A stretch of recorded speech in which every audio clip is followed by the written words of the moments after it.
Guys, আজকে আবার চলে আসলাম নতুন ভিডিও নিয়ে। ভাবছিলাম অল্প সময়ের মধ্যে কি বানানো যায়, তাই এলো অল্প সময়ের মধ্যে বিরিয়ানি বানানো যাক।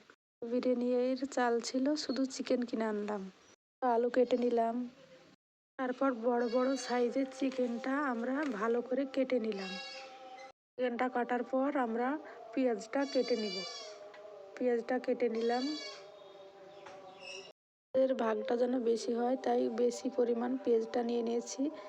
পেঁয়াজের পরিমাণ যদি বেশি হয় তাহলে খেতে ভালো লাগবে। তারপর মরিচ কেটে নিলাম আমরা, স্বাদ মতো মরিচ দিয়ে দিলাম। তারপর আলুগুলো আমরা সিদ্ধ করতে দিয়ে দিলাম।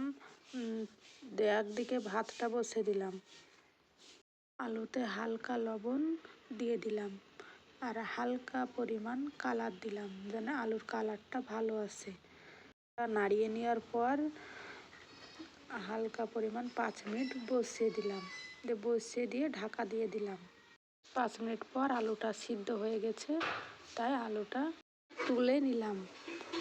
হালকা পরিমাণ কড়াতে নিয়ে তেল ঢেলে দিলাম। তেল ঢেলে আলুটা ভাজতে শুরু করলাম।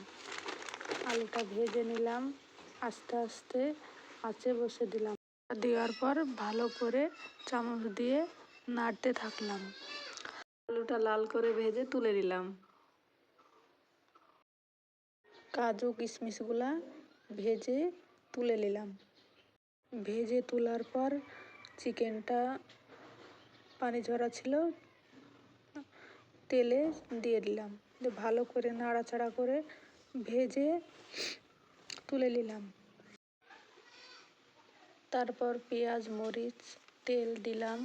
হালকা ভাজার পর 4টি এলাচ দিলাম, জিরে রসুন বাটা দিলাম। ভালো করে মশলাটা ভেজে নিলাম।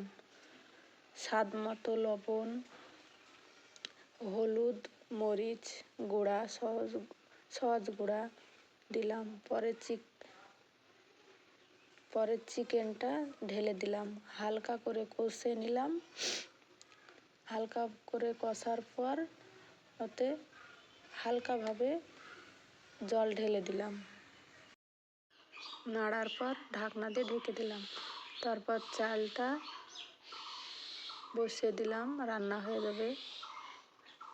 বসিয়ে দেওয়ার পর একটু নাড়াচাড়া করে ঢেকে দিলাম ঢাকনা দিয়ে। চিকেনটা ঢাকা ছিল, এবার নাড়িয়ে নিলাম। দেখো ভাতটাও হয়ে এসছে। হাতটা টিপে দেখছি, হালকা পরিমাণ একটু হবে নাকি। ভাতটা ভাপে বসাবো, তাই হাঁড়িতে ঘি দিয়ে হাঁড়িটা নড়িয়ে নেওয়ার পর 2 প্লেট ভাত ঢেলে দিলাম। তারপর আলু, ঘি, চিকেন ওপরে দিয়ে দিলাম। সামান্য পরিমাণ আতর দিয়ে দিলাম। তারপর যে ভাতগুলো ছিল ঢেলে দিলাম। ঢাকা দেওয়া ভালোভাবে বসে দিলাম। কমপ্লিট হওয়ার পর ঢাকনা দিয়ে ঢেকে গ্যাসে হালকা আঁচে বসে দিলাম। 5 মিনিট পর ঢাকনা খুলে দেখছি, দেখো কত হয়েছে। ভিডিওটা ভালো লাগলে লাইক, কমেন্ট, সাবস্ক্রাইব